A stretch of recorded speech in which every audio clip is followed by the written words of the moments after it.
Bienvenidos a este encuentro colombiano de dinámica de sistemas. Les voy a presentar la estructura básica de un modelo de simulación zonificado para una región potencialmente desertificable, que es un trabajo que forma parte de la familia de modelos que en su momento denominamos ISPAMED. Voy a ello. Pero antes, si me permiten, les voy a poner una cita referente a la problemática del agua que he tomado de un cuento, un relato titulado El Pozo Artesiano y que en líneas generales de lo que habla es del ansia de regar que se tiene en estas comarcas, estoy hablando del sureste de la península ibérica, en donde el agua es un bien escaso porque la precipitación media anual escasamente llega a los 350 litros por metro cuadrado. El agua subterránea que emana de manera espontánea en lo que se llama un pozo artesiano ha formado parte tradicionalmente de las escasas superficies que han sido regadas y que con el tiempo pues han ido desapareciendo porque al hacer pozos más profundos con ayuda de maquinaria y de bombas que sacan el agua a varios cientos de metros de profundidad, pues los pozos artesianos, en donde el agua brotaba de manera espontánea, han ido desapareciendo. También quiero ponerles aquí cómo la problemática del agua ha sido objeto de numerosas películas, series de televisión, obras de teatro, relatos literarios como el que les he citado antes. Por ejemplo, Chinatown, es una película de Jack Nicholson y Faye Dunaway que probablemente muchos de ustedes conocen, y si no, pues aprovecho para decirle que la pueden ver y verán cómo la lucha por el agua pues forma parte de los conflictos tradicionales de muchos países, en este caso Norteamérica, pero que probablemente lo van a seguir siendo cada vez más en todos los países a escala planetaria. Vean aquí una foto de un campo de aguacates en la provincia de Almería, en España, y cómo 40 o 30 años después esto se convirtió en un desierto. De esto es de lo que yo les voy a hablar. Cómo paradójicamente el exceso de regadíos puede llegar al desierto. Un caso especialmente significativo de cómo el exceso de regadíos puede llevar a la desertificación es el del mar de Aral, que se llama mar, pero en realidad es un lago interior y no está unido ni a un mar ni a un océano. Se ha secado debido a una combinación de factores, entre los que cabe destacar que el exceso de regadío de las zonas limítrofes ha sido el más significativo. El secado del mar de Aral ha provocado la salinización del suelo y la contaminación del aire y del agua. Aquí tienen alguna bibliografía obtenida de la System Dynamics Society sobre temas de desertificación por sobreregadío o cosas similares. Hay muchas más, pero simplemente me limito a ponerles esta a título ilustrativo. Los objetivos básicos del modelo ISPAMED que le vamos a presentar a continuación son entender las interrelaciones básicas entre distintos indicadores de desertificación que se pueden aplicar. Nosotros lo hemos aplicado a zonas españolas, pero se podrían aplicar a otras zonas parametrizándolas adecuadamente. Estos modelos nos van a permitir simular decisiones de política de lucha contra la desertificación y también simular impactos de condiciones externas que inciden en la desertificación. En el caso de España y en general de la Unión Europea, la política de subvenciones agrarias que tiene que ver con decisiones políticas, como su nombre indica, y otros que ya no tienen tanto que ver, como episodios de sequía y también las prácticas inadecuadas de cultivo, achacables en este caso a los propios agricultores en buena medida. El ISPAMEN nos va a permitir disponer de una herramienta de fácil uso que puede ser actualizada de manera sencilla y, como les he dicho antes, aplicada a distintas zonas. Esta es la estructura básica del suelo, donde vemos 4 grandes grupos de variables: el agua, el suelo, la cobertura vegetal y la socioeconomía. Veamos algunas cosas con detalle, pero no antes decirles que, como ven, hay interrelaciones entre los distintos bloques, que es lo que finalmente pone de manifiesto que actuar en una de las variables que conforman alguno de estos bloques, pues tiene repercusiones más o menos directas, más o menos importantes, con más o menos retardos a medio o largo plazo. Este modelo, que nosotros lo hemos aplicado a una comarca de el Alto Guadalentín, que es un afluente del río Segura en el sureste de la península ibérica, está sectorializado o dividido geográficamente en 2 municipios: el municipio de Lorca y el municipio de Puerto Lumbreras.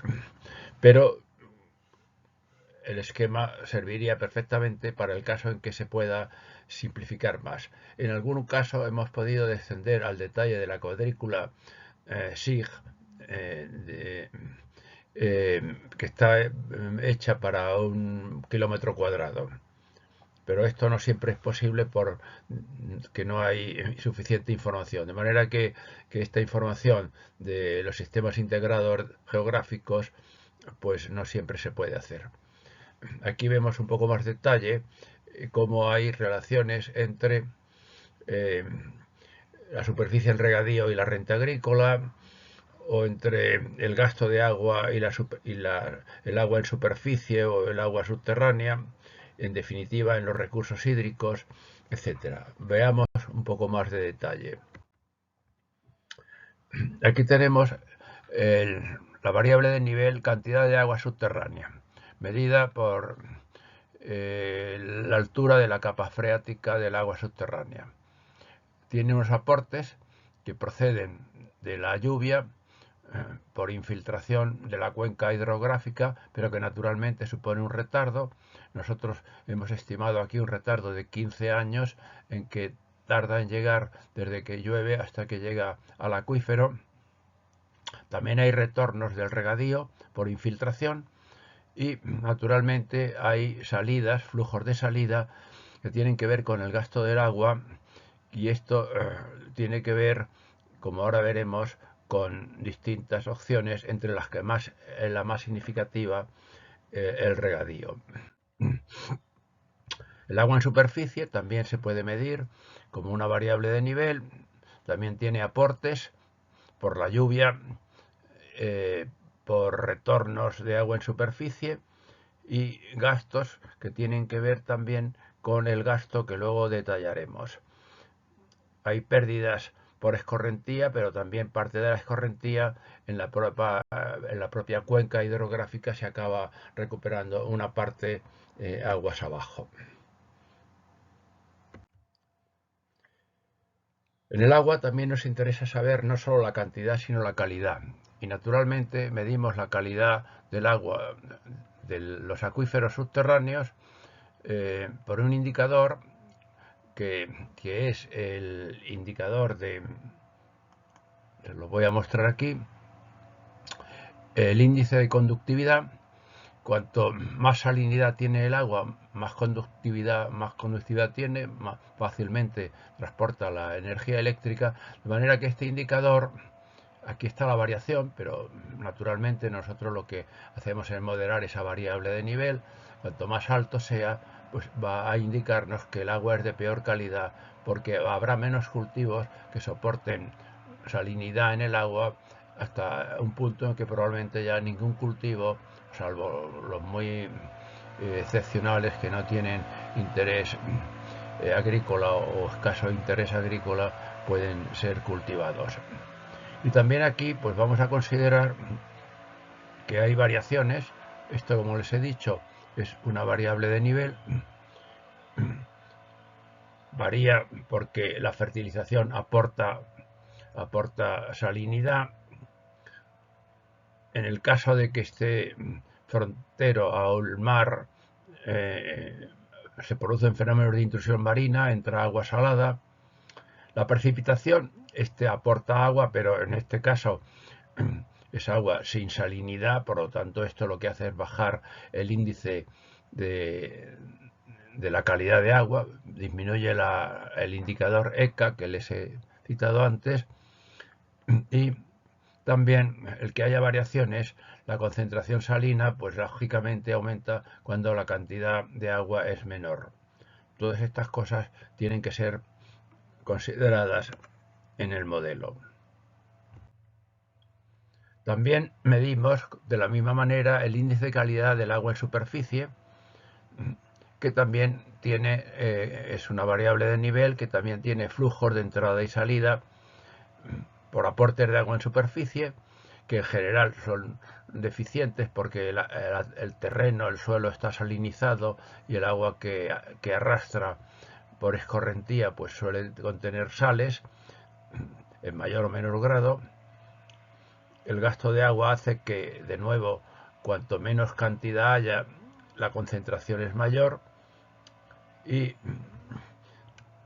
el agua que tiene que ver con abastecimiento pues suele ser de muy mala calidad porque viene muy contaminada, y el agua de lluvia que cae directamente en superficie pues suele ser relativamente poca, pero en todo caso es de buena calidad y hace que baje el índice. Ahora consideramos el suelo. En el suelo consideramos la cantidad de suelo agrícola útil.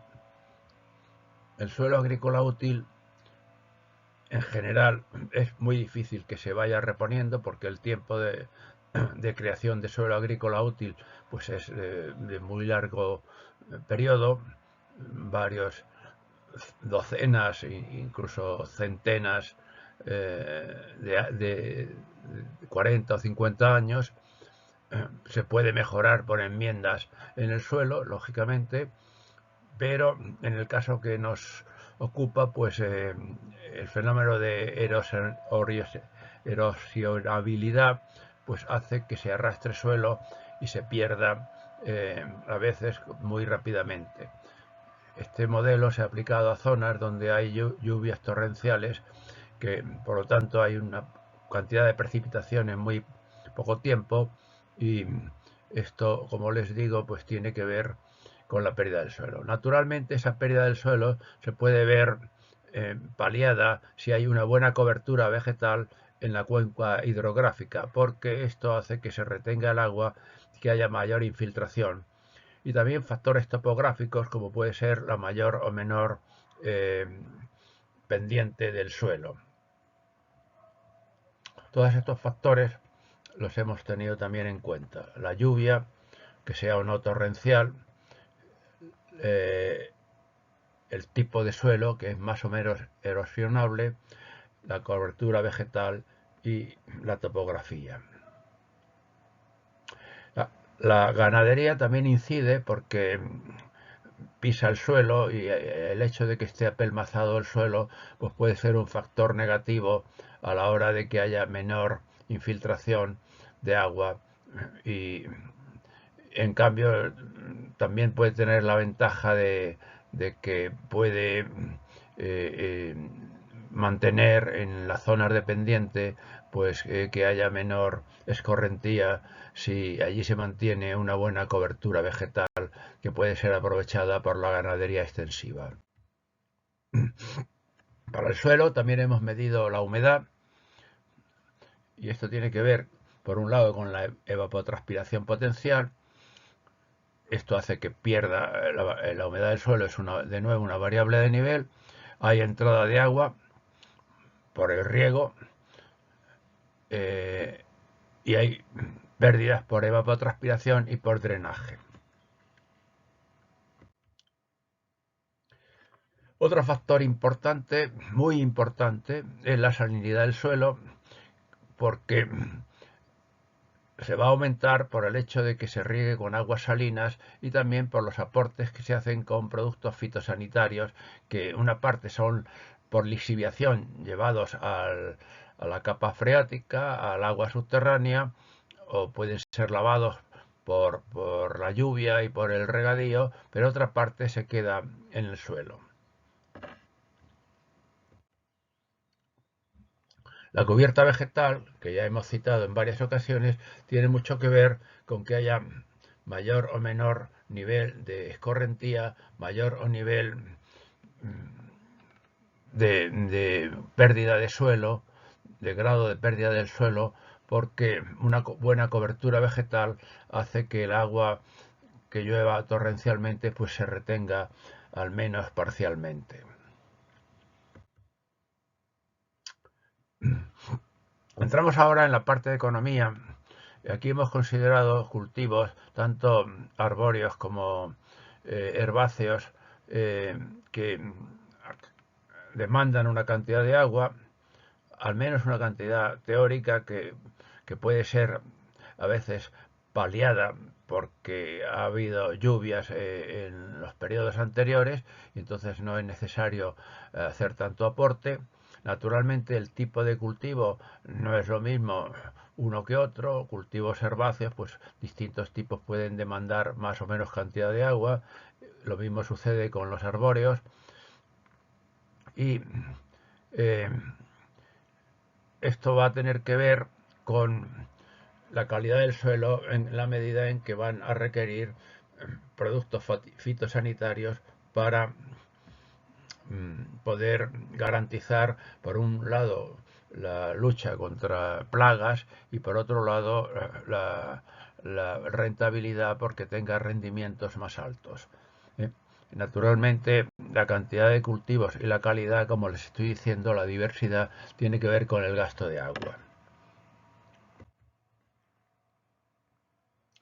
La ganadería necesita alimentos de volumen, eso estaría relacionado con un determinado tipo de cultivo y tiene que ver con el hecho de que se pisotee el suelo, el caso de ganadería extensiva, que no siempre es algo negativo porque depende de la carga ganadera. Si hay una adecuada carga ganadera no tiene por qué ser negativo respecto al apisionamiento del suelo. También consideramos en el modelo la población y el empleo. La población es una variable de nivel, como saben, y de ahí calculamos la población activa agraria y a través de la oferta de empleo agrario, que tiene que ver con la ganadería y los cultivos, la diversidad y cantidad, y esto va a condicionar mayores o menores efectos inmigratorios o emigratorios. Todo esto está también modelado en el modelo. Todo lo anterior, me refiero al tema de los cultivos y la ganadería, nos va a permitir calcular la renta agraria, pero también en la zona vamos a considerar la renta del sector industrial y la renta del sector turismo y otros servicios que demanda la comunidad, como son educativos, sanitarios, etc.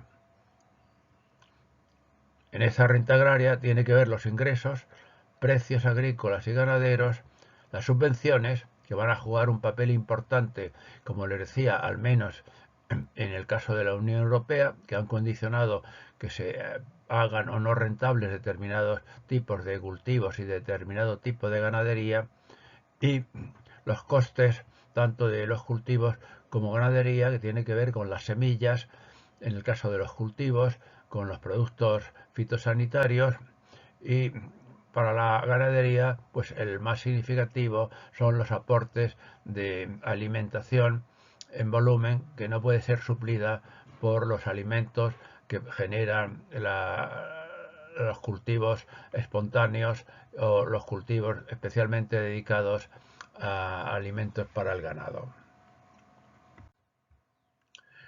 Todo esto al final queda resumido en una serie de indicadores de desertificación, de los cuales yo les he señalado 4, aunque hay algunos más. Cantidad de suelo, calidad del suelo, que tiene que ver con la salinidad, cantidad de agua superficial, cantidad de agua subterránea y calidad de agua superficial y calidad de agua subterránea.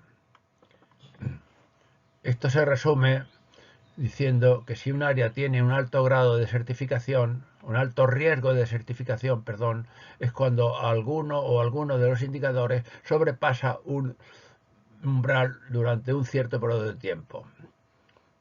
Si un año lo supera, no pasa nada, pero si durante muchos años consecutivos algunos de estos indicadores superan el valor estándar, podríamos decir, podríamos entonces afirmar que hay riesgo de desertificación. No que esté desertificado, sino que hay riesgo de desertificación a mayor o menor plazo. Para el usuario final construimos una aplicación utilizando el software Sable, que como saben está vinculado a Benzene, y esto permite, como les digo, al usuario no especializado poder hacer simulaciones, incluso ver de una manera analógica los resultados. Aquí hay resultados socioeconómicos, resultados sobre superficies, indicadores de certificación que hablábamos antes. Bueno, todas las cosas que hemos estado comentando antes se pueden ver gráfica o tabularmente. El usuario final dispone de esta pantalla en donde puede manejar para cada uno de los dos municipios una serie de resultados que tienen que ver con superficies, con el acuífero, con la cobertura vegetal, con la humedad del suelo, con la cantidad de suelo, con la erosión, con la salinidad y con la población. Esta es otra pantalla que nos muestra los resultados para los dos municipios que les decía antes, Lorca y Puerto Lumbreras. Naturalmente esta es una manera muy cómoda de ver mediante estos semáforos, podríamos decir, por lo tanto convertir en señales analógicas los resultados cuantitativos que tiene el modelo manejando unos ciertos umbrales. Cuando veamos que varios indicadores se ponen en rojo, pues la situación es muy grave. Si todos están en verde, la situación es fantástica. Y si algunos están en rojo y otros en verde, pues podemos decir que hay un cierto grado de riesgo de desertificación a mayor o menor plazo. Como les decía, también se pueden ver los resultados gráficamente. El usuario que maneje el software Benzene pues puede manejar en lugar de esta aplicación directamente el modelo y por lo tanto tener no solo una información más detallada, sino también una explicación más detallada de por qué se producen, viendo los árboles de causa, los árboles de usos, los bucles de realimentación y todas las posibilidades que ofrece el software. Aquí vemos unos resultados tabulares, que ya les he dicho que permiten verlos en la aplicación de usuario final. Y finalmente, les agradezco su atención. Pueden ver un vídeo en línea que ven anteriormente y me parece que es muy significativo sobre esta problemática que les estoy comentando.